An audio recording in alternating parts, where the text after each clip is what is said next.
So we started off with this question kings and greens decision making question chapter number 35 और इसमें हमने investment appraisal के ऊपर बात करना स्टार्ट की थी जिसमें हमने ऑप्शन 1 का पे बैक ARR और नेट प्रेजेंट वैल्यू निकाल लिया था। और इसके अलावा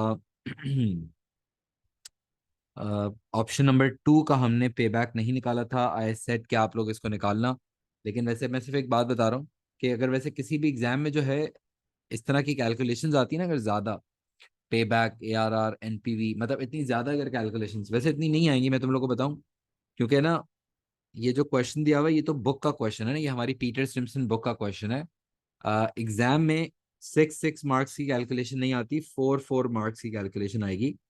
सही ना? जो पेपर 3 होगा उसमें 4 मार्क्स की वैसे टोटल आपको पता है पेपर 3 के अंदर question number 1 question number 2 8 mark का होगा, यानी question number 1 and question number 2 will be of 8 mark each.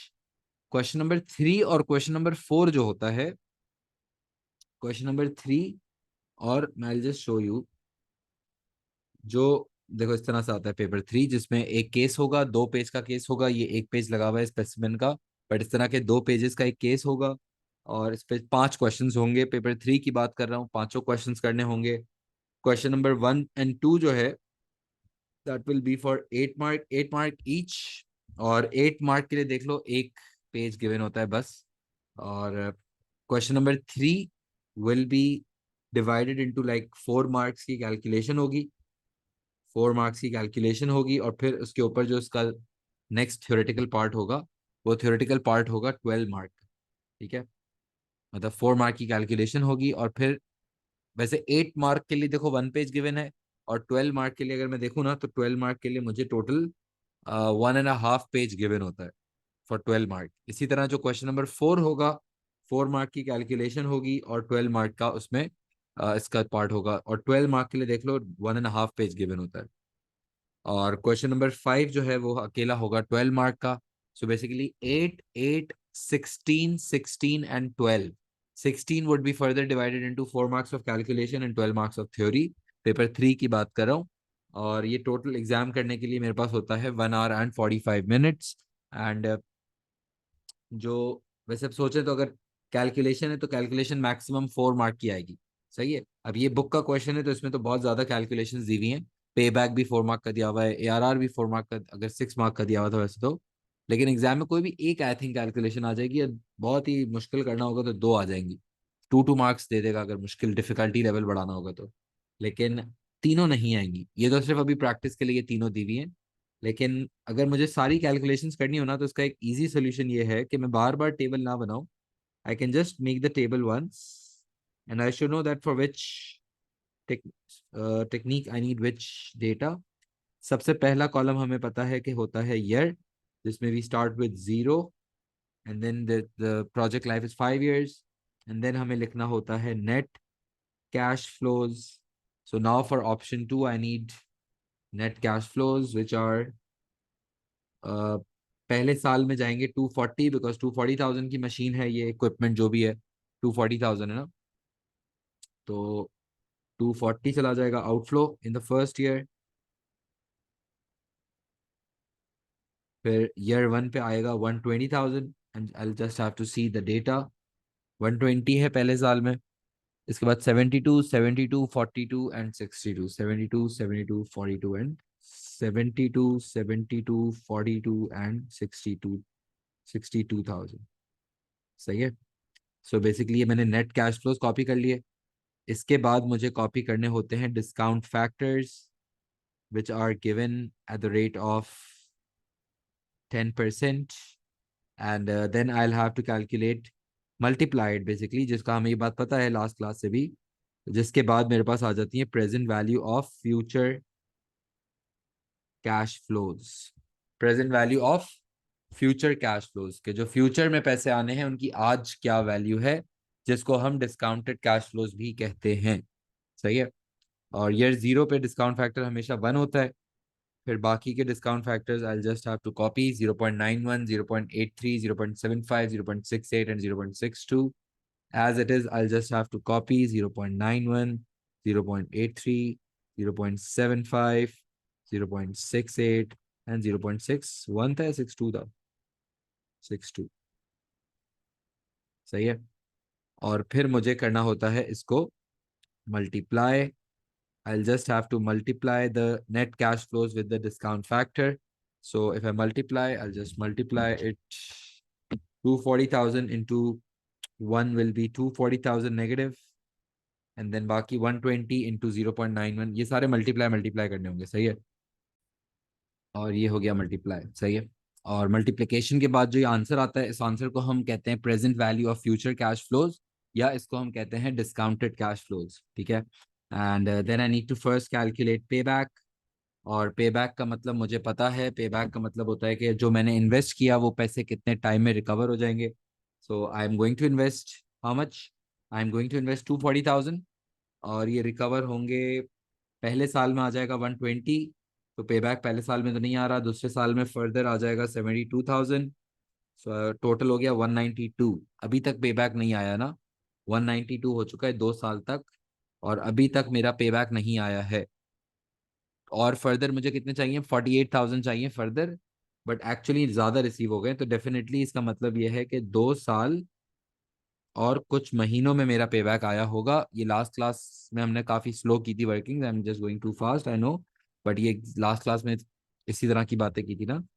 तो 2 साल तक जो मेरे पास टोटल कैश फ्लो आ गया है वो आ गया है 192, and I actually wanted to recover 240। तो इसका मतलब the further cash required was 48,000 upon cash received in next year is 72,000, जो ईयर 3 का है, multiplied by 12। So this will be 2 years, कितना हो जाएगा ये, 48,000 divided by 72,000 multiplied by 12। So this will be 2 years and 8 months. 2 years and 8 months. So this is the payback period for option 2. And then after payback, I need to calculate accounting rate of return, ARR, जिसके लिए अब मैं formula use कर रहा हूँ एक ही, just last class में हमने 2 किए थे। Average profit upon initial investment multiplied by 100। Last class में हमने सीखा था कि 2 फॉर्मूलाज हो सकते हैं, उनमें से कोई भी एक यूज कर सकते हैं, but I think I am just going to use it, this one. So average profit निकालना होगा, एवरेज प्रॉफिट नहीं है मेरे पास। एवरेज प्रॉफिट के लिए I will need these net cash flows, not the discounted ones, we know this too. सारे मुझे inflows को ऐड करना होगा, 120 plus 72,000 plus 72,000 plus 42,000 and plus 62,000। So ये हो जाएगा कितना, sorry, 120 plus 72 plus 72 plus 42 and plus,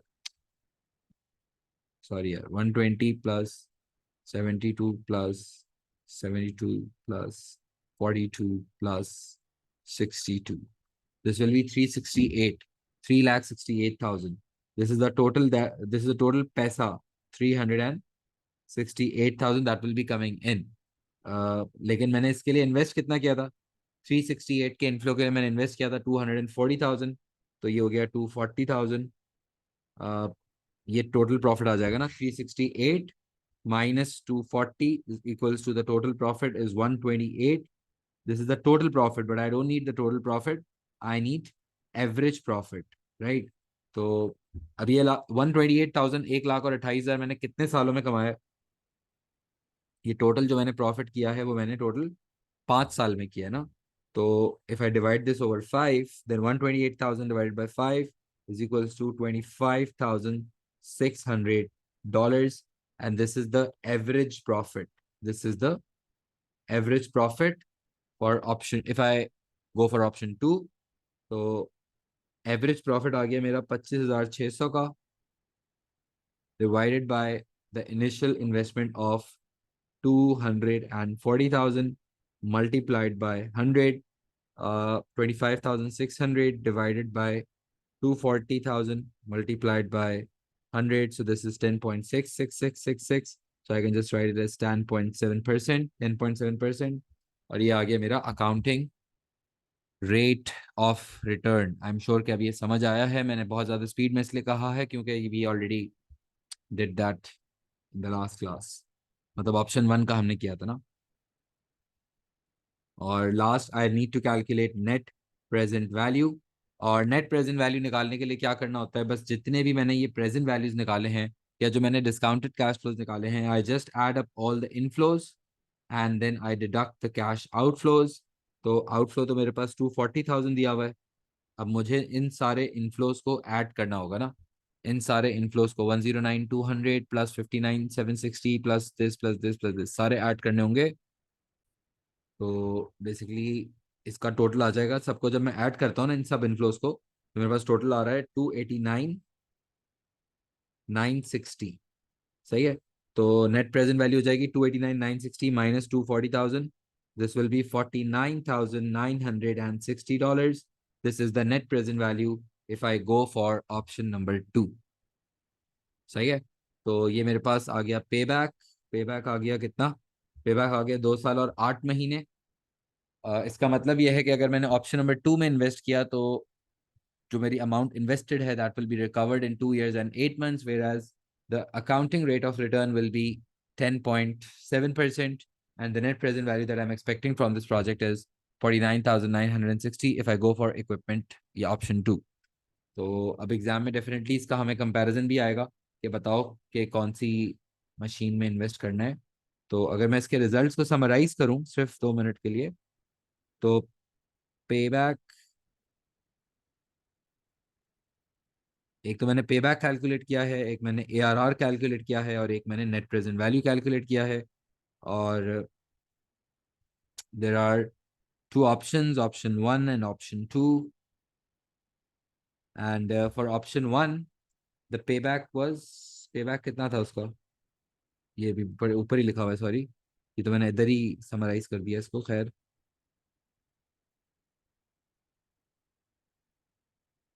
3 साल और 1 महीने।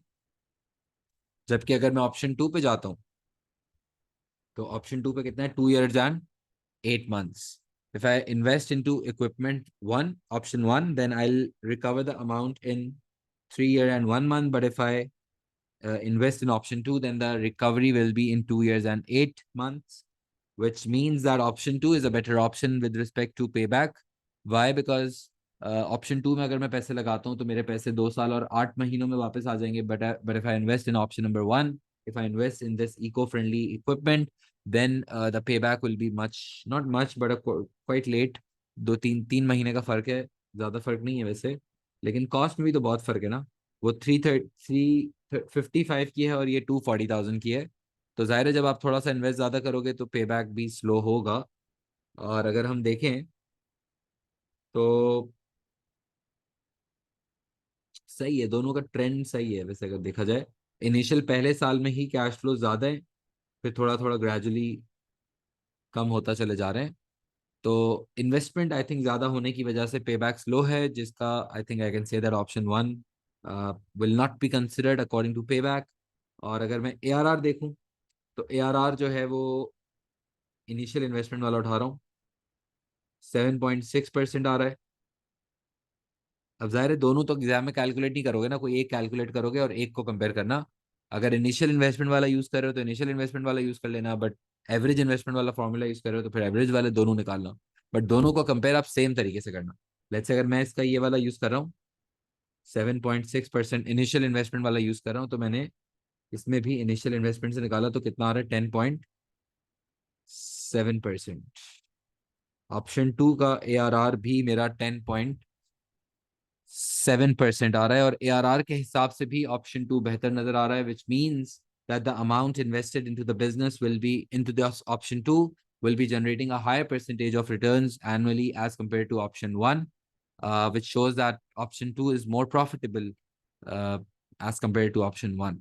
And if I talk about the net present value, तो ऑप्शन वन की जो नेट प्रेजेंट वैल्यू है वो है 31,300, जबकि ऑप्शन टू की जो नेट प्रेजेंट वैल्यू है 49,960 डॉलर्स। और नेट प्रेजेंट वैल्यू को भी अगर मैं कंपेयर करूं तो नेट प्रेजेंट वैल्यू भी हमारी अगर देखें तो ऑप्शन टू की बेहतर है financially. the option 2 seems to be a better option. And definitely the next question that we are going to do is question number 2, जिसमें वो ऑब्वियसली पूछेगा कि बताओ अब हमें ऑप्शन 1 में इन्वेस्ट करना चाहिए या हमें ऑप्शन नंबर 2 में इन्वेस्ट करना चाहिए। सही है, तो हम उसको अभी नेक्स्ट क्लास में बात करते हैं।